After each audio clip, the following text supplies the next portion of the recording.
Paix et tout bien. Amis auditeurs, nous retrouvons frère François, ce frère universel, à travers l'ouvrage de Julien Green, Frère François, mis en audio-diffusion par Saint-Léger Productions. Et nous abordons maintenant, non pas une vertu typique, une vertu seulement franciscaine, mais une vertu typiquement franciscaine, ou un charisme vraiment propre à François, celui de la joie. Bonne écoute.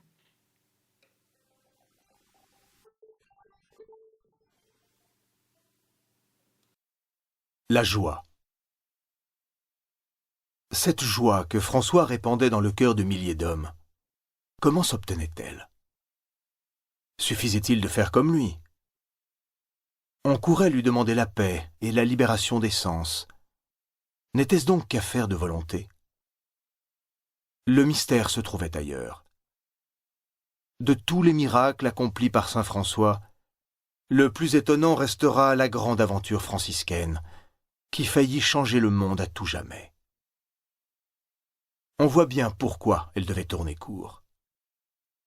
Plus difficile à comprendre est la chance qui lui fut donnée de réussir complètement selon les idées de son animateur. Qu'on se représente la jeunesse sacrifiant sa jeunesse et se jetant dans la pénitence comme dans une fête, prise de folie aux yeux du monde, elle abandonne tout d'un coup, le plaisir des sens et toutes les promesses de bonheur que lui offre le siècle.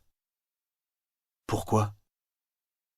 Parce qu'en 1204, un jeune exalté a lu 3 versets de l'Évangile et conquis l'amour sans limite. En imitant cet imitateur du Christ, on compte bien arriver à un résultat semblable. Le pari est énorme. Et si l'on n'obtenait rien en échange de cet abandon total? Cette éventualité ne mérite pas qu'on s'y arrête. On est appelé à Dieu par la voix du poverello. François ne peut pas se tromper. François est comme le Christ. L'erreur serait de le prendre pour le Christ. Là est le piège. Mais Dieu est fidèle.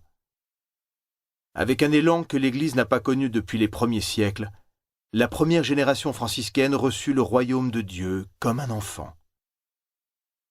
Suivent les adultes avec une ferveur égale. Pour eux, l'épreuve est peut-être plus sévère. Les jeunes n'ont ni carrière, ni fortune, ni magnifique demeure à sacrifier. Leur générosité est aveugle. Celle des hommes demande réflexion.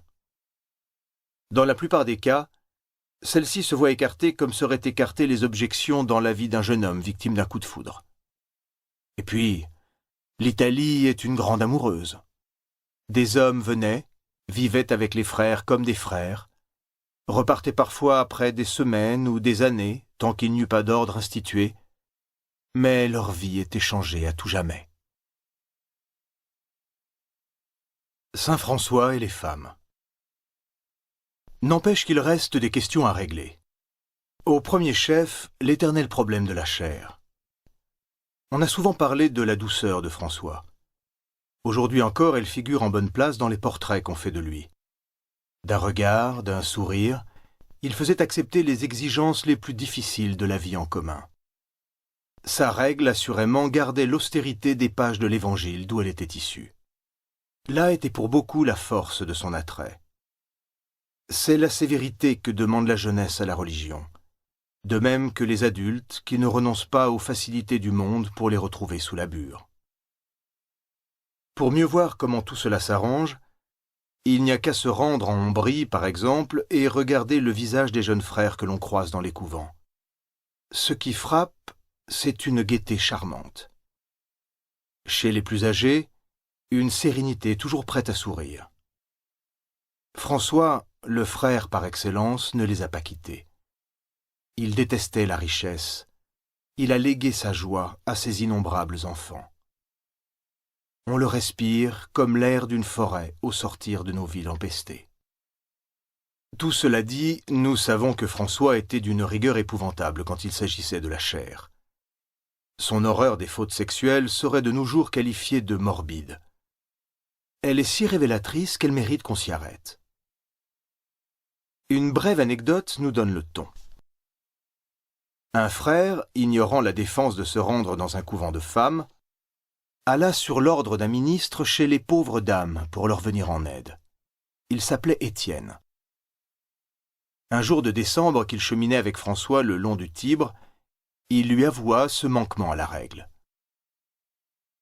Peut-être ne prévoyait-il pas l'orage qui devait éclater sur sa tête. Rudoyé sans merci en paroles, le frère trop zélé reçut l'ordre de se plonger dans le fleuve, ce qu'il fit sur-le-champ. À la place de François, sorti de l'eau glaciale, il grelottait de froid, et ce fut ainsi qu'il regagna avec François l'ermitage à 2 kilomètres de là. Mais il avait appris une fois pour toutes que la fréquentation des femmes est un miel empoisonné, et que de leur parler sans être contaminé était aussi facile que de marcher dans le feu sans se brûler les pieds. On aurait cru, remarque Celano, à la peur ou à la répulsion plutôt qu'à la prudence. Car François, tout saint qu'il était, s'écartait des femmes, et ne répondait que par monosyllabes à leur babil. Elles obtenaient rarement de lui le plus fugitif coup d'œil. Il confia un jour à un frère que si jamais il lui arrivait de les regarder, il n'en reconnaîtrait que 2. On s'était forcé de deviner qui ces 2-là pouvaient être. Dame Pica, sans doute, parce qu'on n'oublie pas le visage de sa mère. Et la seconde? Pas d'hésitation possible.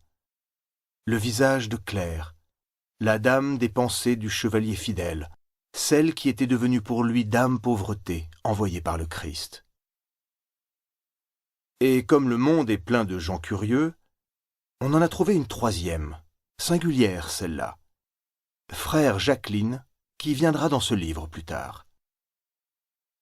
La terreur de l'élan charnel chez François faisait de l'amour une passion voisine de l'angélisme. Ce qu'il condamnait parfois brutalement chez autrui, il veillait à l'anéantir en lui-même par toutes les mortifications. « Ne faites pas de moi trop vite un saint, je suis parfaitement capable de faire un enfant. » Est-il nécessaire de remarquer en passant que ce n'est pas là la parole d'un homme vierge, mais bien d'un être de chair qui a connu le plaisir, et c'est bien ce dont il parle. Cependant, sœur Claire exprimait souvent le désir de prendre un repas avec lui, vœu fort innocent dont elle ne soupçonnait pas les difficultés qu'il entraînait. François refusait fermement de lui accorder cette faveur. Que craignait-il donc? De tomber amoureux dans le sens ordinaire où on l'entend? Néanmoins, personne n'entendait rien à son attitude envers la sainte religieuse dont il avait jadis coupé la belle chevelure. Et les frères insistaient pour qu'il cédât, et finalement ce fut oui. Le repas eut lieu à la portioncule, en souvenir de la prise d'habit. Claire vint avec une compagne. Tous les frères étaient présents, et la table préparée à même le sol. Les convives venaient à peine de s'asseoir que François se mit à parler de Dieu. Il n'en fallait pas plus pour que tous fussent ravis en extase. Grand fut l'effroi des gens qui passaient par là en voyant flamber et les bois et la portioncule. Les Assisiates aperçurent de leurs murailles les lueurs d'un incendie et accoururent pour éteindre le brasier. Mais arrivés aux portes du couvent, ils comprirent que ce feu qui ne consumait rien était une manifestation de la présence divine, incendiant les cœurs.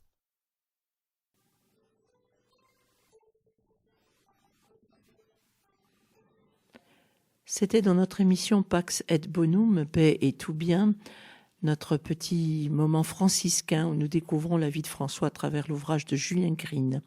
Rendez-vous la semaine prochaine, amis auditeurs, pour poursuivre cette merveilleuse aventure franciscaine.